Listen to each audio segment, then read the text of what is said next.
you guys? Welcome back to my bookish world. Today I'm here to do the 2021 installment of Do I Actually Know My Reading Taste, which is also Did I Give These Book 5 stars? So these are all the books that I decided last year that I thought that I was going to give 5 stars.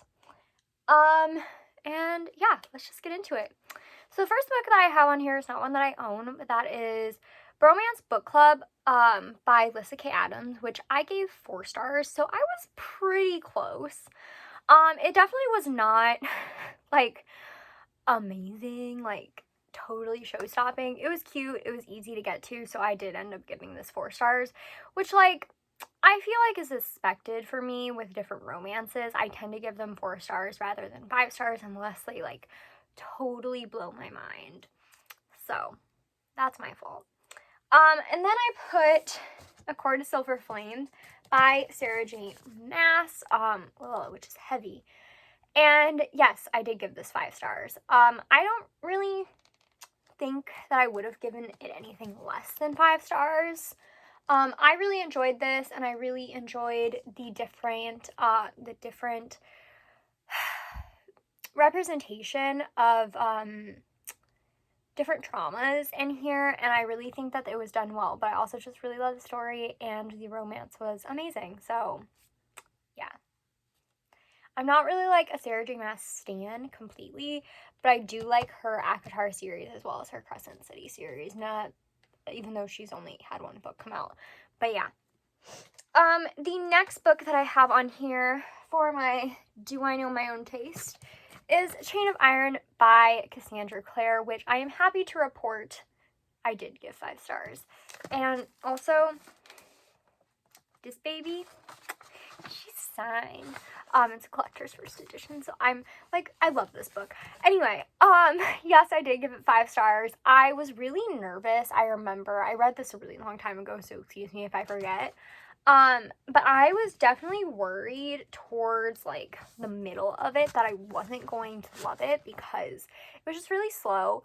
But, like, I should have known Cassandra Clare and how her books start out slow, but the ending makes up for it completely. And yeah, I'm really excited that I was able to get to this because, wow, I'm a little upset that I have to wait until next November for Chain of Thorns because I need to know the rest of this series, but it's fine. It's okay. We'll make it through. Right? We'll make it through. And then I read, it's a little bent, but I did read, and I did give this book 5 stars, A Crown of Gilded Bones by Jennifer L. Armentrout, which is the 3rd book in her, Blood and Ash series, which I knew was coming out. I think I probably would have put Shadow and the Ember on this list, although I didn't know it was coming out at the time. But I did know this one was coming out, and I did give it 5 stars. Jennifer L. Armentrout, I really don't think I've ever given her book less than 4 stars. And yes, these books are huge, and yes, they're a little bit slow, but I'm here for it. Like, I will read anything this woman writes. At this point, I love Jennifer L. Armentrout so much. I have all of her books. I'm just obsessed with her. I'm also really upset that I couldn't get the collector's editions of her books because, yeah, but I'm a little broke college graduate, so I don't have that kind of money. But I love these so much. The next book that I had on here for my 5-star predictions was Counting Down With You by Tashi Bouillon, and I am happy to report I gave this 5 stars. I adored this book so much. Like, oh my gosh. I definitely think that this book also, something else, besides like my little exclusive bookmarks that I got for pre-ordering it, it's also signed to Alex, and I also have like a little book plate. I love this book so much. I love Tashi. I can't wait to read everything else. I'm here for the romance. I was here for the anxiety rep. It definitely made me feel seen. Yeah, I will read anything that Tashi writes from here on out. Like, I already have her 2nd book pre-ordered. It doesn't come out until May, but I am so excited. So yeah, I loved this so much. The next book that I had on here is actually not one that I was able to get to, and that is Forever Interrupted by Taylor Jenkins Reid. Technically this is on my December TBR, so maybe I'll update it, but I had to film this video because I wanted to get my 5-star predictions up, but I always do this before my 5-star predictions. Anyway, just to reiterate, I still feel like I'm going to give this 5 stars. It's not going to be on my 5-star prediction for 2022 because I'm still hoping I'll get to it, but I was not able to get to this, so yeah. The next book that I have on here is Frankly in Love by David Yoon. I will say I didn't even start this book. I had no interest. I just completely lost interest in this book, even though there was a lot of hype around it, and especially after, you know, the stuff that happened with the whole NFT thing with the authors. I believe he was a part of it, and that just made me uncomfy. So I don't think I'll be reading anything by David Yoon. So yeah, nothing against him or the book. I just don't have any interest in it. I've been talking a lot. My throat hurts, okay? The next book that I had on here was Get a Life, Chloe Brown by Talia Hibbert. I did give this book 4 stars, which again, I feel like at this point, romances, I should expect to give 4 stars, which isn't a bad rating, obviously. It's just, I don't feel like there's going to be romances that completely knock my socks off.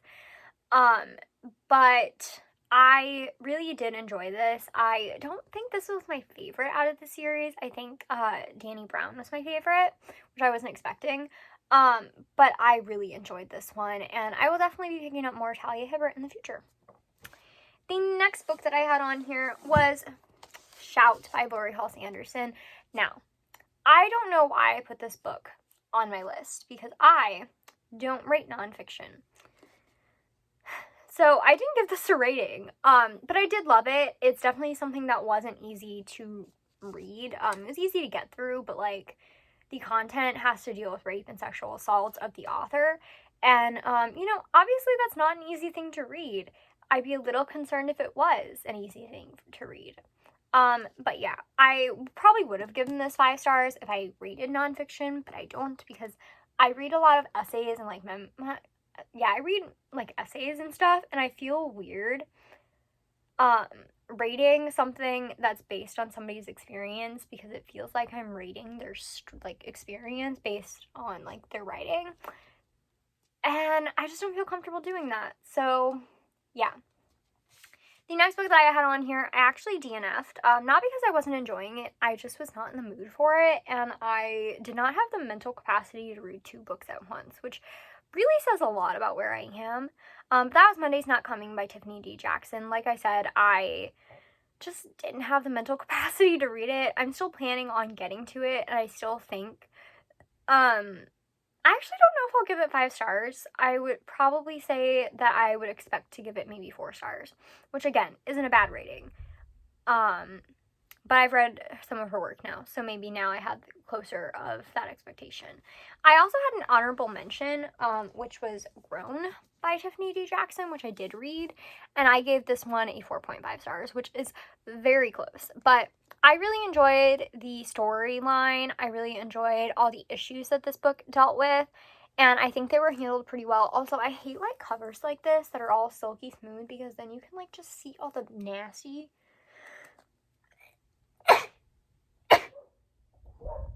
I don't know why I'm sneezing so much. At this point, yeah. It's probably because my dog is shedding like crazy and I need to clean off my bed. Anyway, and because I live in the basement. But I still really enjoyed this one, and I definitely will be picking up more Tiffany D. Jackson work. My dogs are crazy. But yeah, that's it for this video. Don't forget to comment, like, and subscribe. Follow my social media down below. That's Twitter, Instagram, and Goodreads, and I will see you guys next time. Goodbye.